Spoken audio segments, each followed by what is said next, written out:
Bienvenidos nuevamente a un episodio más de este podcast Combatiendo. Mi nombre es David Comba y para el día de hoy hemos invitado a un combatiente, el cual se encuentra en la fila de los Provida. En esta entrevista, él nos da un panorama de la actualidad colombiana respecto al tema del aborto. Como ya lo comentaba en el episodio anterior, es algo tan extenso que dudo mucho que con solo 2 episodios se pueda hablar de todo lo que rodea el aborto.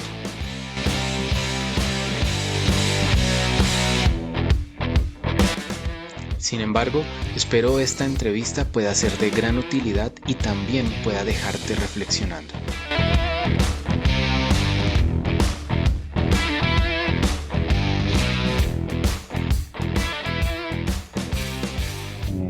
Entonces, no, pues nada, Jonathan, de nuevo agradecerle por el tiempo que se toma y pues más porque es una persona que ya tiene un buen recorrido respecto a este tema del aborto aquí en Colombia, ¿no?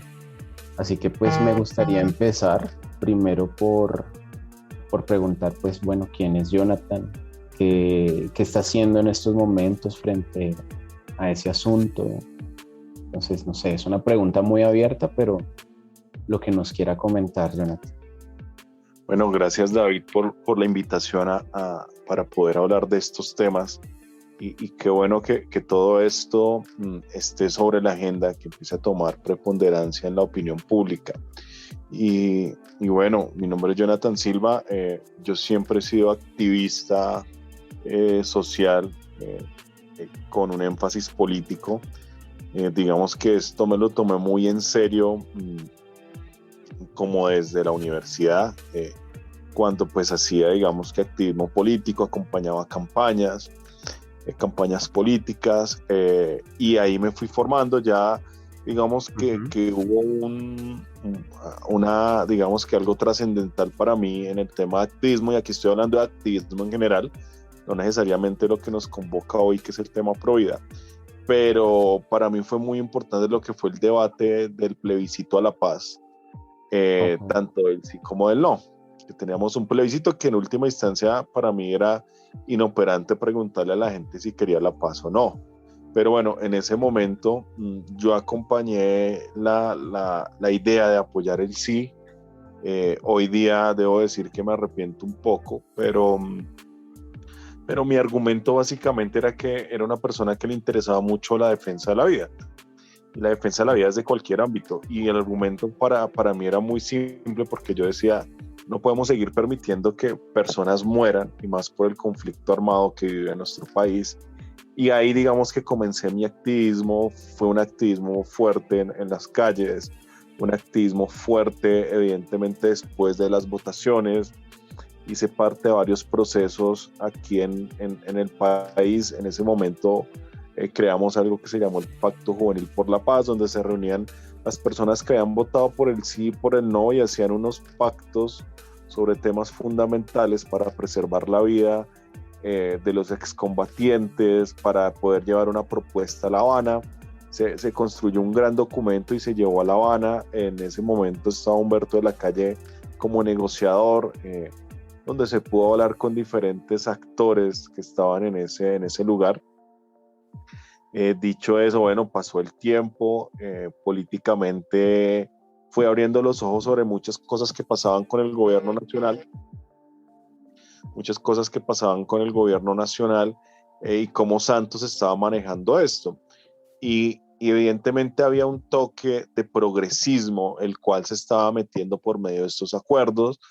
Habían unas agendas que se estaban preparando. Evidentemente por ese entonces veíamos mucho la participación de George Soros y el interés en que se firmaran los tratados de paz. Se reunió varias veces con Santos y se empezaron a colocar algunos temas sobre la mesa. Entre esos temas, pues evidentemente el tema de la legalización de las drogas y el tema de la legalización del aborto. Entonces, eso fueron cosas que se colocaron ahí muy, muy presente y que se han venido discutiendo hasta el día de hoy. Y pues evidentemente la manipulación que termina teniendo Santos sobre el mismo acuerdo de paz porque digamos que el Nobel, él como tal no lo gana por haber firmado los acuerdos, no lo gana por eso, creo que ahí hay un mito que se creó alrededor de ese tema. Él lo gana por algo muy simple, y es porque una vez pierde el plebiscito, él a través de su oficina, su hijo que manejaba algunas relaciones públicas dentro de la Casa de Nariño, trabajaba con Colombia Joven directamente, etcétera, etcétera, terminan organizando y por debajo de la mesa moviendo algo que se llamó la Marcha del Silencio, que fue, digamos, que la primera marcha la cual llena la Plaza de Bolívar, que fueron los estudiantes universitarios, entre comillas, los que brillaron, pero esto fue algo que se organizó desde Casa de Nariño. Luego se organiza lo que es el Campamento por la Paz, que fue un campamento que pedía acuerdos ya bajo, digamos, sin ningún tipo de negociación sobre los acuerdos, sino tal como habían quedado los acuerdos.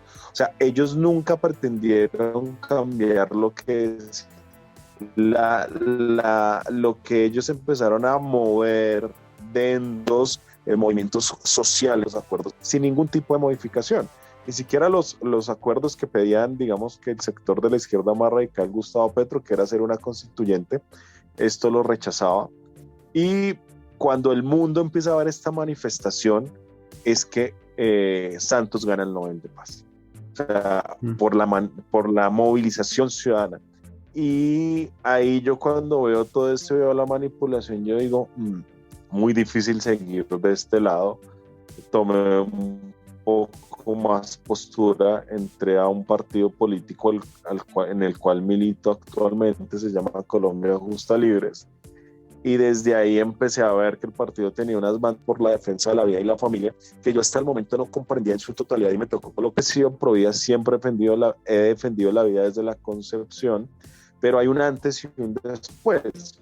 Y el antes es que yo era los que decía, ok, yo defiendo la vida desde la concepción, pero a mi manera, como un cristiano que va a la iglesia. Para mí es pecado, no lo haría, pero no me interesa si otro lo hace. Cuando yo realmente empiezo a mirar qué era lo que se estaba moviendo, mi vida empieza a cambiar. Yo digo, esto es un negocio, instrumentaliza a la mujer. Hay una agenda política global que se metió por el tema de los acuerdos de paz.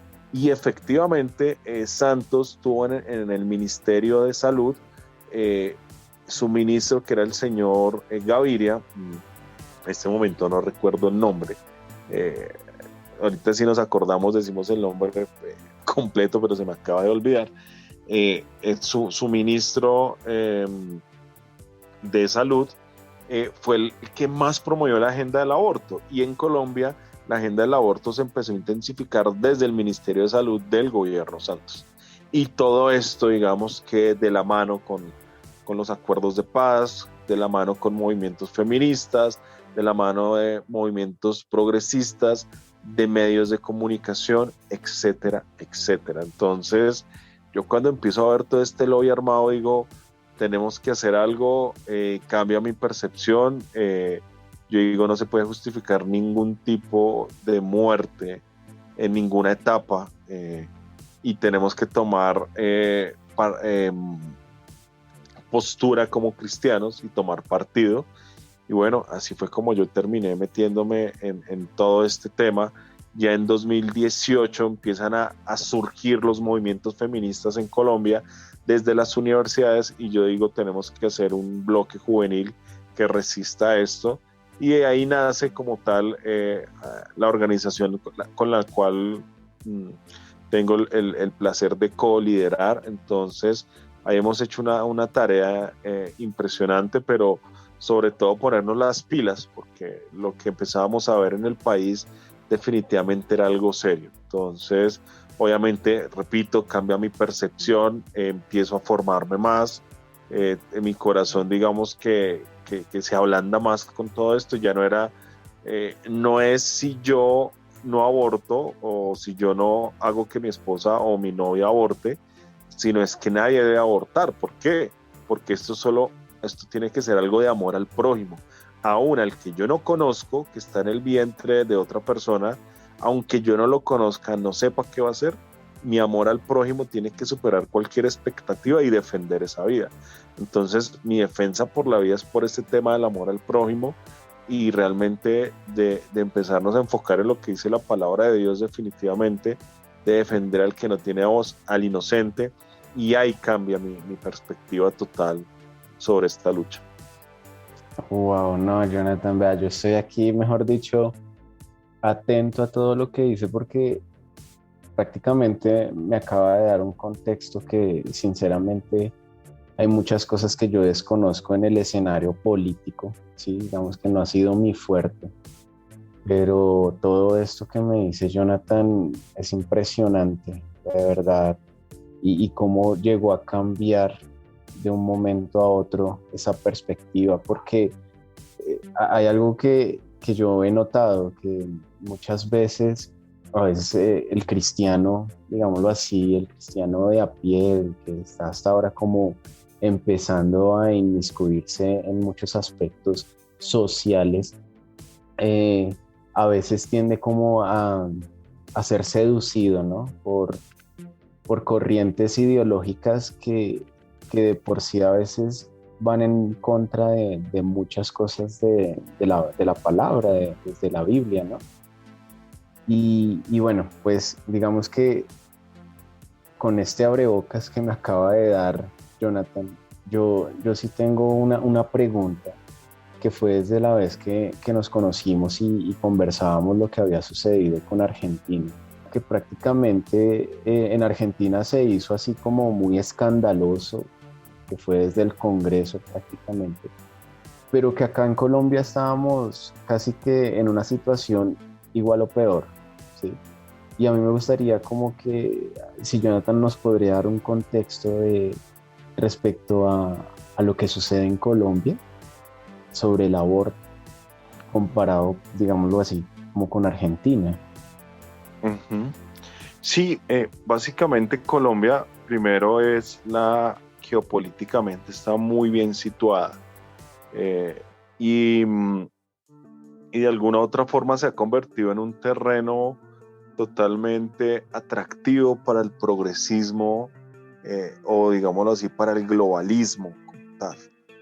Digamos que bueno, también para los progresistas, en Colombia los movimientos progresistas han empezado a surgir y a crecer, porque también hay un descontento político y social. Y este descontento político y social es muy fácil de manejar, porque en Colombia la corrupción política se ha infiltrado en todos los poderes.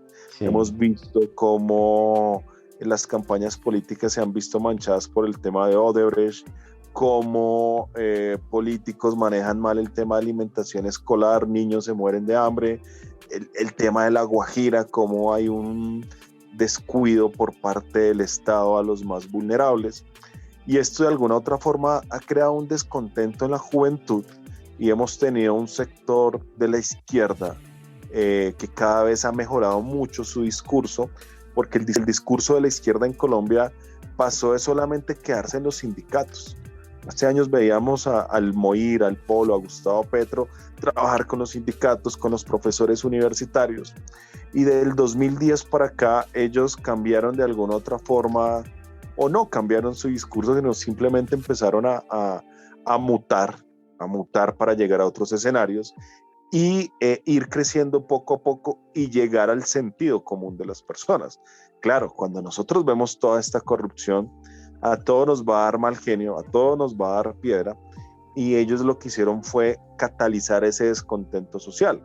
Entonces, como Colombia es un terreno fértil, y quiero utilizar esta palabra para la corrupción, es un terreno fértil lo ha sido para el conflicto armado, para la violencia.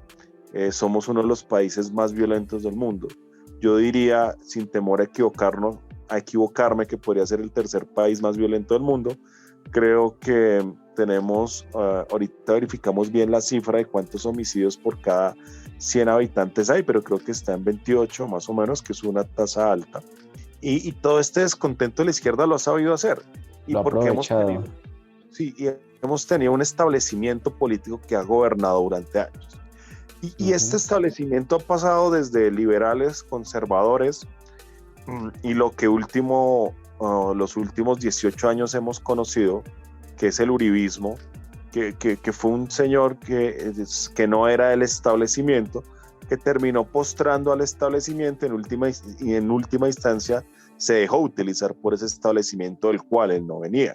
Entonces, este establecimiento pues es muy fácil de criticar, es muy fácil de cuestionar porque se han terminado convirtiendo en los opresores de los más necesitados y vulnerables en Colombia con todo este tema de la corrupción. Entonces aquí si hacemos un análisis vemos que es muy fácil tirar un discurso antiestado, tirar un discurso antiestablecimiento, y eso lo ha hecho muy bien la izquierda, y recordemos que los jóvenes quieren salvar algo, quieren ser superhéroes, y la izquierda les ha dicho, mire, aquí está la capa, aquí está el discurso, séanlo, y los han mandado a las calles a protestar, a manifestarse, etcétera, etcétera, en los últimos años, y esto de alguna u otra forma ha volteado la mirada de los grandes personajes que dominan el mundo hacia Colombia. Y centrándonos un poquito en el contexto colombiano, aunque la izquierda y más que todos los movimientos feministas hoy los vemos diciendo vamos a acabar con el sistema patriarcal y capitalista, vamos a derrumbarlo, muy conscientes están siendo financiados por el capitalismo más salvaje para promover su agenda. Organizaciones como Alvear Asociados, que es la organización de abogados que defiende a Iván Cepeda, que defiende a Petro y a cuanto izquierdista uno conoce, pues ha sido financiada por George Soros. De Justicia, que es una organización de litigio estratégico de Rodrigo Primi, una persona de izquierda que hace litigio estratégico a favor de la despenalización del aborto y a favor de la legalización de las drogas, y hasta se ha metido a proponerle a la Corte Constitucional temas de orden fiscal, de recaudo de impuestos. O sea, hasta allá han llegado. Y esta organización ha recibido más de $20 millones, información que podemos revisar en sus estados financieros y en el dinero que sale de la Open Society hacia ellos, para su trabajo de activismo judicial. Y así vamos a encontrar un jurgo de organizaciones como Colombia Diversa. Colombia Diversa está muy bien financiada por esta gente, y otras, y muchas organizaciones, Pacifista, El Espectador, todos estos medios progres han sido infiltrados por George Soros. Y no solo por George Soros, sino porque no, este tema no solo de Soros. Y aquí nos dicen los conspiracionistas, pero pues es que no hay que ser conspiracionistas, sino simplemente ver los estados financieros y qué agenda están moviendo, porque básicamente les interesa tener un dominio geopolítico sobre hoy día la forma de pensar de las personas. Entonces esto entenderlo nos llevaría a otras discusiones, pero eso es lo que está sucediendo. Y para hacértelo un poco más concreto, en habla hispana, en Latinoamérica, sacando Brasil, el único país que tiene una oficina de la Open Society donde sale el dinero para toda la región, para estos movimientos abortistas, está en Bogotá, Colombia. O sea, no está en Buenos Aires, no está en Uruguay, no está en Chile, no está en Bolivia, no está en Perú, no está en Ecuador, está en Colombia. O sea, este ha sido tanto el terreno fértil para ellos que ahí están sembrando su semilla. Y políticos como Juan Manuel Santos lograron abanderar esto. Y no solo hablemos de Juan Manuel Santos, con Soros o su familia, su hijo Alexander Soros, se ha reunido Claudia López, se ha reunido Sergio Fajardo, se han reunido casi todo el establecimiento se ha reunido con ellos. Desconozco si Gustavo Petro lo ha hecho, creo que no, pero no sería raro, pero hasta el momento creo que no ha pasado. Y lo curioso es que la izquierda aquí empezó a hacerle control político a Soros. El primero que yo lo escuché haciéndole control político fue a Jorge Robledo, presidente, o no sé cómo se le catalogue hoy, del MOIR, y que hoy tiene su movimiento político que se llama Dignidad. Y la izquierda como que antes le hacía este control político a estos globalistas. Hoy día pues se han dejado seducir. Y todo este dinero, lo cual acabo de hablar, ha sido utilizado para financiar todos estos movimientos. Y cuando yo digo que podemos estar peor que Argentina, bueno, aquí tenemos una sentencia que es la C-355, que despenaliza el aborto en unas causales, más o menos son 4. Y ahí dentro de esas causales hay una muy particular que es el tema de salud mental de la madre y psicológica. y también sabemos que la OMS ha definido el tema de salud integral y ha metido este concepto que es transversal con la parte de salud mental y de salud psicológica. Y en el 2018, con todo este litigio estratégico, salió la SU 096, y la cual termina quitando un poco de barreras para el aborto. Y este tema de la salud mental se pone aún mucho más interesante, y es que ya no es necesario que un profesional en psiquiatría emita un certificado de salud mental, sino cualquier profesional de la salud. Ya no es necesario que un experto en fetología diga que el feto viene con una malformación y que no puede vivir en el vientre o después del parto, sino cualquier profesional puede decir: aquí hay una malformación congénita, asesinemos a este ser que viene en el vientre. Todo esto a través de esta sentencia unificada que pues expide para que la Corte, para que el Ministerio de Salud la aplique. Y todos conocimos el caso de Juanse, un padre que se opuso a este aborto, y vimos un aborto de 7 meses. Después vemos a la gente de Profamilia decir: no, es que con las leyes aquí en Colombia, o por lo menos con la sentencia C355 y con ciertas sentencias que han salido alrededor de eso, se puede divinamente abortar hasta el 9º mes, amparados en este tema de salud mental. O sea, y esto es muy fácil realmente de justificar. Por ejemplo, cuando vemos las cifras en Bogotá por parte de la Secretaría de Salud, y te lo voy a decir así, evidentemente, para no sacar aquí el documento, pero te puedo decir que de cada 10 abortos, 7 son por el tema de salud mental, y los otros son por causa de violación, por causa de que definitivamente la salud de la madre está en riesgo, pero son muy mínimos. O sea, te puedo decir que Profamilia ha practicado unos 18,000 abortos por salud mental, y en los últimos 3 años 0 por el tema de violación. Esta es una información que logramos obtener de la Secretaría de Salud de Bogotá. Te hablo de Bogotá porque cuando uno pide estas cifras a nivel nacional al Ministerio de Salud son muy, o sea, no la dan completa. Entonces, ahí también tenemos una falla en las cifras oficiales que habría que empezar a estudiar. Entonces, por eso mi argumentación que estamos peor. En Argentina salió una ley que es terrible, y nos dimos cuenta que se legalizó el aborto y murió hace poco una joven después de haber legalizado el aborto en Argentina, pero es hasta la semana número 14. Aquí, con estos micos que han metido en las sentencias que han salido en los últimos años, en los últimos 15 años, vemos que estamos en una situación peor. Uno, por una estrategia geopolítica del globalismo. Y aquí, cuando yo hablo de globalismo, no quiero hablar de izquierda y de derecha. Por eso yo te digo, porque esto es un gran negocio. Lo financian los grandes capitalistas, que uno en su imaginario podría decir que son de derecha. De por sí, George Soros defiende el ideario liberal de Karl Popper, de las sociedades abiertas, que es mucho más afín al liberalismo económico, a las derechas, por decirlo así, pero termina financiando movimientos progresistas porque son quienes mueven las masas y quienes pueden llevar una agenda aún mucho más efectiva a la hora de interceder en los gobiernos. Y lo último que voy a decir, aunque esto ya se aleja un poquito de Colombia, la Planned Parenthood, la IPPF, tiene más de 1 millón de activistas a favor del aborto en el mundo. Esta información se puede encontrar en su página oficial. Preguntemos cuántos activistas a favor de la vida hay en Colombia. Muy pocos. Pero la IPPF la tiene tan clara que dentro de sus pasos a seguir es infiltrar evidentemente y colocar la agenda en la política. Ellos sí saben para qué es la política.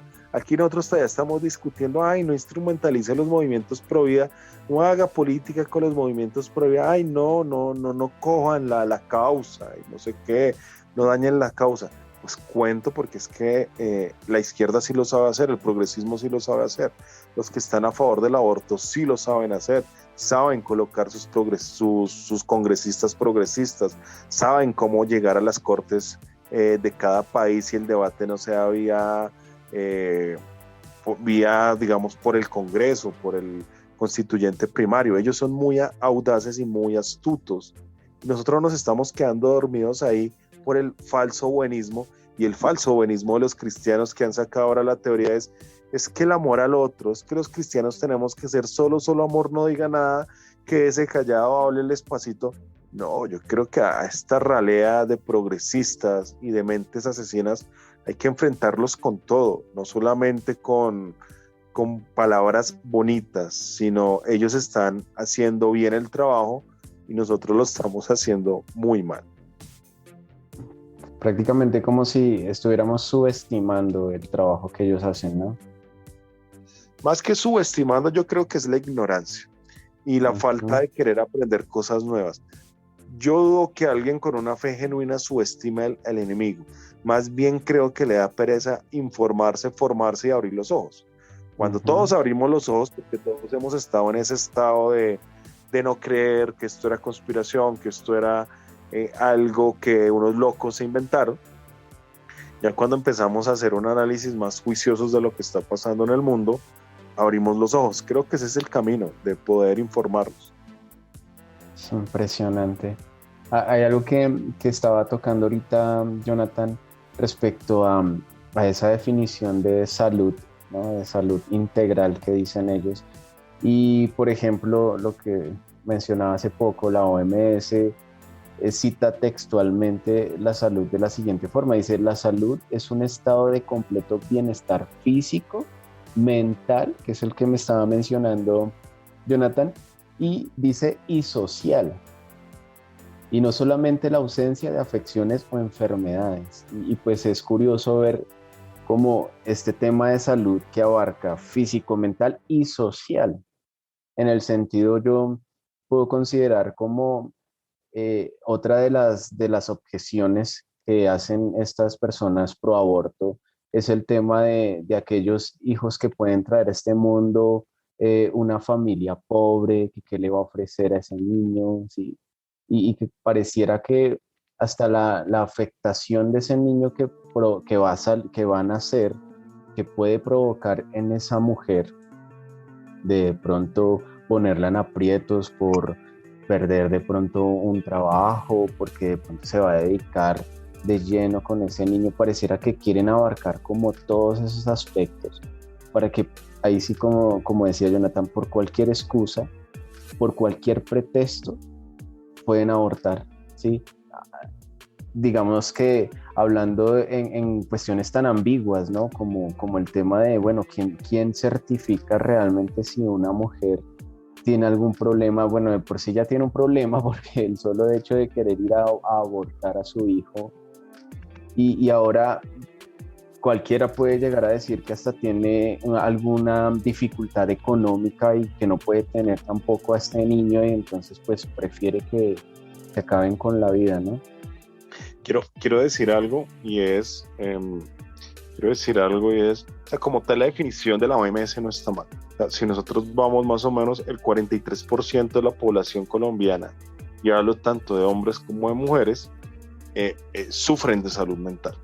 ¿Y a qué me refiero con esto? Que evidentemente esto no es solamente el tema de enfermedades, sino voy a poner un ejemplo muy pragmático. Un bogotano sale al Transmilenio, se encuentra realmente con una aglomeración, súper difícil coger su transporte, se va dando cuenta que va a llegar tarde al trabajo, que va a llegar donde el jefe, se va a ganar un memorando con el cual lo podrían despedir por llegadas tarde, y esto empieza a crear unas preocupaciones y realmente la gente se empieza a enfermar, se empieza a estresar, pero esto es tanto para hombres y para mujeres. O sea, claro que tenemos que hablar de salud mental, claro que hay que asimilarla así en la salud integral de la persona, eso es algo que tenemos muy claro. Lo que aquí y en lo que tenemos que enfocar el debate es que esto no se puede convertir en un instrumento como lo es hasta el día de hoy para acabar con una vida humana. Y evidentemente para ellos un bebé en el vientre no es humano. O sea, ellos lo dicen así, pero biológicamente y científicamente no han logrado refutar este tema. Sí. Y tenemos que dar un debate sobre derechos humanos, sobre qué es la dignidad humana y desde dónde comienza la dignidad humana. Y nosotros sabemos que la dignidad humana, desde la etimología de lo que es dignidad humana, comienza desde la concepción hasta la muerte final.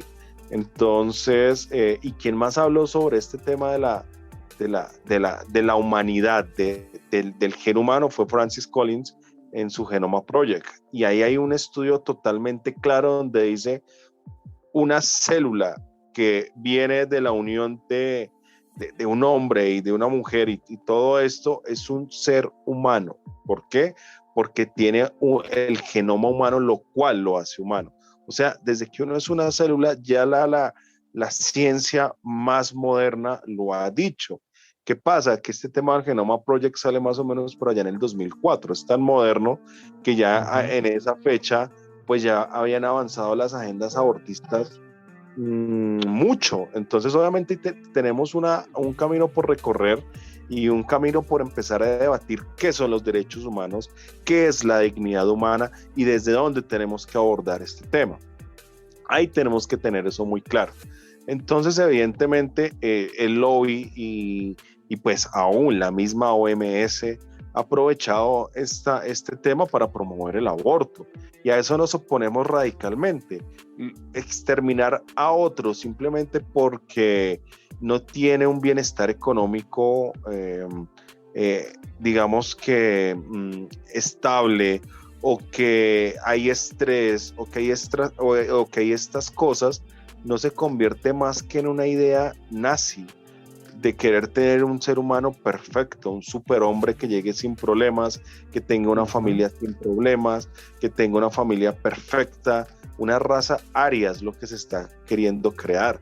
Y esto hay que meterlo dentro de la retórica del discurso, y es porque aquí no estamos en contra de la mujer, y no estamos en contra de nadie, pero este tema de salud mental se debe abordar en general y deben haber unas políticas públicas que realmente el ciudadano de a pie tenga un bienestar tal que dejemos de hablar de salud mental, pero es que la verdad es que más del 43% de la población colombiana lo vive. Ahora, yo esto lo pondría mucho más alta, yo diría que el 100%. O sea, obviamente estas estadísticas nos dicen, hicimos un estudio donde nos dimos cuenta que el 43% tenía temas de salud mental, y yo creo que el otro 60%, 57%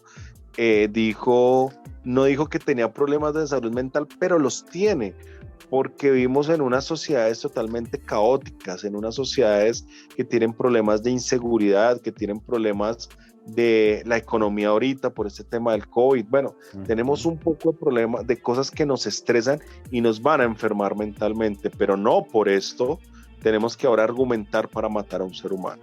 Y ahí tenemos que hacer la diferencia de cómo manejar este debate de salud mental, y esto hay que tratarlo desde los consejos, desde el Congreso, y hay que avivar el debate.